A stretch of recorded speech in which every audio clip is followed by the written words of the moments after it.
When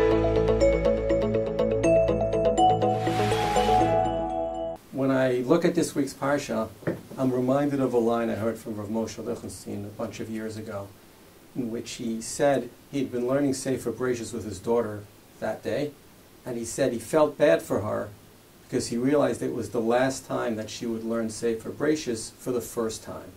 What he meant was, we know the stories already. When we learn Sefer Bereshis, we know the ending, and so we read the story in line with the ending. And it's certainly the case with this week's Parsha. We know who deserves the brachos. We know who the good one is, who the bad one is. We know that Rivka is doing the right thing when she urges Yaakov to steal the brachos. But it's not clear that they had all that information as the story was unfolding. And I want to pick a pasuk from the end of the Parsha to make this point. The pasuk at the end of the story says, "Vayishlach Yitzchak et Yaakov vayelech padena Aram el Lavan ben Betuel ha'arami achi Rivka ein Yaakov ve'esav." Okay? Yitzchak sends Yaakov to Lavan. Who's Lavan? The brother of Rivka, the mother of Yaakov and Esav.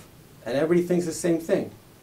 Well, of course we know she's the mother of Yaakov and Esav. You couldn't understand the Parsha if you didn't know that. That's the fundamental fact. And Rashi on the spot in his great humility says, Lo yadati ma melamdenu.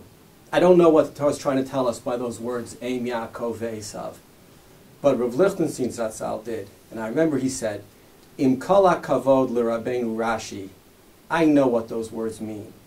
He said the Torah was telling us that after all that Rivka had done to get the brachos to Yaakov, you might have thought she was really only the mother of Yaakov and written off Esav as a son, and the answer is no. Even afterwards, she remained Ein Yaakov ve'esav, the mother of both Yaakov and Esav. What that means to me is Esav must have had redeeming qualities.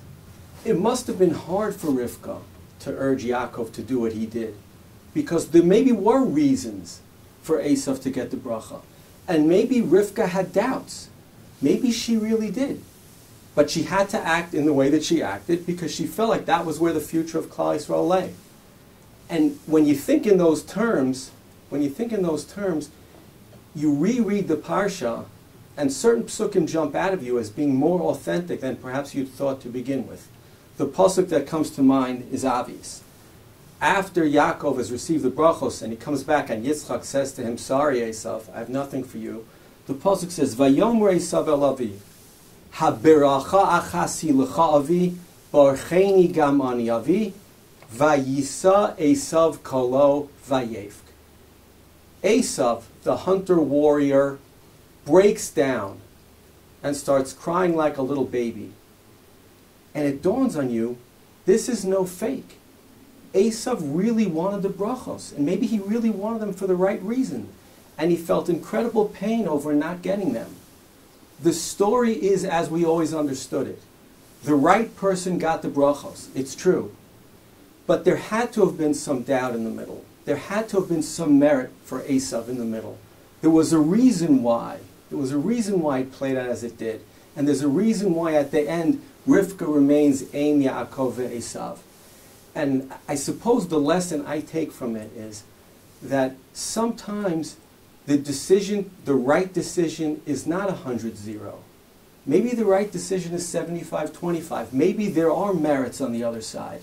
But nevertheless, you have to act on what you believe to be right for Klal Yisrael. You have to act in the way that you believe is the way Klal Yisrael and HaKadosh Baruch Hu wants you to, even at great personal pain. And I can only imagine the personal pain that Rivka had over having to act against Esav, and maybe losing him on some level as a son.